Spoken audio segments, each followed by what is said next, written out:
ಉಡುಪಿ ಜಿಲ್ಲೆಯಲ್ಲಿ ತೌಕ್ತೆ ಚಂಡಮಾರುತದ ಅಬ್ಬರ ಜೋರಾಗಿದ್ದು ಅಲೆಗಳ ಅಬ್ಬರದಿಂದ ನಾಪತ್ತೆಯಾಗಿದ್ದ ಬೋಟ್ ಪತ್ತೆಯಾಗಿದೆ. ಬೋಟ್ನಲ್ಲಿರುವವರು ಸೆಲ್ಫಿ ವಿಡಿಯೋ ಮಾಡುವ ಮೂಲಕ ರಕ್ಷಣೆ ಮಾಡುವಂತೆ ಕೇಳಿಕೊಂಡಿದ್ರು.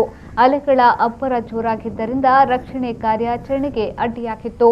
ಕಾಪು ಬೀಚ್ನಿಂದ 25 ನಾಟಿಕಲ್ ಮೈಲ್ ದೂರದಲ್ಲಿ ಬೋಟ್ ಪತ್ತೆಯಾಗಿತ್ತು. ಬೋಟ್ನಲ್ಲಿರುವವರು 9 ಜನರು ಸುರಕ್ಷಿತವಾಗಿರುವ ಮಾಹಿತಿ ತಿಳಿದು ಬಂದಿದೆ.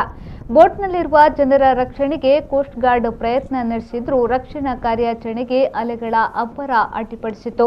ಸಮುದ್ರದ ಅಬ್ಬರ ಕಡಿಮೆಯಾದ ಬಳಿಕ ರಕ್ಷಣಾ ಕಾರ್ಯಾಚರಣೆ ನಡೆದಿದೆ. ತೌಕ್ತೆ ಚಂಡಮಾರುತದ ಅಬ್ಬರಕ್ಕೆ ನಾಪತ್ತೆಯಾಗಿದ್ದ ಎಂಆರ್ಪಿಎಲ್ನ ಒಂದು ಟಗ್ ಪತ್ತೆಯಾಗಿದೆ. ಆದರೆ ದುರದೃಷ್ಟವಶಾತ್ ಟಗ್ ಪತ್ತೆಯಾದರೂ ಭಾರೀ ಗಾಳಿ ಮಳೆಯ ಕಾರಣದಿಂದಾಗಿ ಅದರ ರಕ್ಷಣಾ ಕಾರ್ಯ ಸಾಧ್ಯವಾಗಲಿಲ್ಲ. ಹೀಗಾಗಿ ಪತ್ತೆಯಾಗಿರುವ ಟಗ್ ಮತ್ತು 9 ಮಂದಿ ನೌಕರರು ಇಂದು ಮುಂಜಾನೆ 5:30 ಸುಮಾರಿಗೆ ರಕ್ಷಣೆ ಮಾಡಲು ನಿರ್ಧರಿಸಲಾಗಿತ್ತು. ಅಲ್ಲಿಯವರೆಗೂ ಲಂಗರು ಹಾಕಿದ ಸ್ಥಳದಲ್ಲೇ ನಿಲ್ಲುವಂತೆ 9 ಜನರಿಗೆ ಸೂಚನೆಯನ್ನ ನೀಡಲಾಗಿತ್ತು.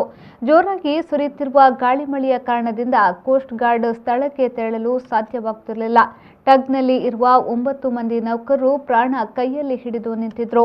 ಎಲ್ಲರಿಗೂ ಚಂಡಮಾರುತದ ಮಧ್ಯೆ ಸಮುದ್ರದಲ್ಲಿ ಇರುವ ಪರಿಸ್ಥಿತಿ ಎದುರಾಗಿತ್ತು. ಬೋಟ್ನಲ್ಲಿರುವ 9 ಕಾರ್ಮಿಕರು ಜೀವನ್ಮರಣ ಹೋರಾಟ ನಡೆಸುತ್ತಿದ್ದಾರೆ. ದಯವಿಟ್ಟು ನಮ್ಮನ್ನು ರಕ್ಷಿಸಿ ಎಂದು ಸೆಲ್ಫಿ ವಿಡಿಯೋ ಮಾಡಿ ಕಳುಹಿಸಿಕೊಟ್ಟಿದ್ದಾರೆ. ಆದರೆ ರಕ್ಷಣಾ ಕಾರ್ಯಾಚರಣೆ ಮಾಡಲು ವಾತಾವರಣ ತೊಡಕಾಗಿದೆ. ಕಡಲಿನ ರೌದ್ರವತಾರದ ಮುಂದೆ ರಕ್ಷಣಾ ಸಿಬ್ಬಂದಿಗಳು ಅಸಹಾಯಕರಾಗಿ ನಿಂತಿದ್ದಾರೆ. ಕಾರ್ಮಿಕರ ಮ್ಯಾನೇಜರ್ ವೇಲು ಕಾಪು ಕಡಲ ತೀರದಲ್ಲಿ ನಿಂತು ಕಣ್ಣೀರು ಹಾಕುತ್ತಿದ್ದಾರೆ. ಸ್ಥಳಕ್ಕೆ ಭೇಟಿ ನೀಡಿರುವ ಉಡುಪಿ ಜಿಲ್ಲಾಧಿಕಾರಿ ಮತ್ತು ಶಾಸಕ ಲಾಲಾಜಿ ಮೆಂಡನ್ ಅವರು ಪರಿಶೀಲನೆ ನಡೆಸಿದ್ದಾರೆ. ವಾತಾವರಣ ಕೊಂಚ ಸರಿಯಾದ ನಂತರ ಸೂಕ್ತ ಸಮಯದಲ್ಲಿ ಕಾರ್ಮಿಕರನ್ನು ರಕ್ಷಿಸುವುದಾಗಿ ತಿಳಿಸಲಾಗಿದೆ.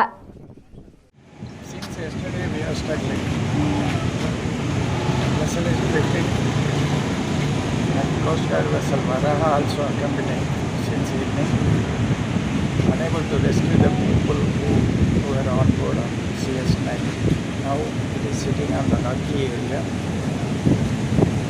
So really I am requesting everyone to help the people. Current plans to be seen. NMPTಯ ಚಾನೆಲ್ನ ಹೊರಗಡೆ ನಿಲ್ಲಿಸಿದ್ದು ಅವರಿಗೆ 2 ಗಂಟೆಗೆ ಚಾನೆಲಿಂದ ಒಳಗೆ NMPT ಒಳಗೆ ಪ್ರವೇಶ ಇತ್ತು. ಆದರೆ ಆ ಪ್ರವೇಶದ ಮೊದಲು ಅವರು ಈ ಬಿರುಗಾಳಿ ಬಂದಿದ್ದರಿಂದ ಅವ್ರು ಏನು ಮಾಡಿದ್ದಾರೆ, ಪರ್ಮಿಷನ್ ಕೇಳಿದ್ದಾರೆ. ಆ ಟೈಮ್ನಲ್ಲಿ ಅವರು ಒಳಗೆ ಪ್ರವೇಶ ಕೊಡದೇ ಇದ್ದರಿಂದ ಎಟ್ ಎ ಟೈಮ್ನಲ್ಲಿ ಅವರು ಬಿರುಗಾಳಿಗೆ ಸಿಲುಕಿ ವಾಪಸ್ ಇಲ್ಲಿಗೆ ಇದು ಬಂದಿದೆ. ಅದರ ವೆಸಲ್ ಇದು ಹೆಸರು ಫಿರೋಶ್ ಕಂಪನಿದು ಅದು ವೆಸಲ್. ಅದರಲ್ಲಿ ಸುಮಾರು 9 ಜನ ಕ್ರೂಸ್ ಇದ್ದಾರೆ. 9 ಜನ ಕ್ರೂಸ್ ಇದ್ದಾರೆ. ಅದರಲ್ಲಿ ಮುಲ್ಲಾ ಅಂದರೆ ಅವರು ಮೋಟರ್ ಮ್ಯಾನ್. ಹಾಗೆ ಬಾಕಿ ಅಸಿಸ್ಟೆಂಟ್ಗಳೆಲ್ಲ ಸುಮಾರು ಜನ 8 ಜನ ಇದ್ದಾರೆ. ಟೋಟಲ್ 9 ಜನ.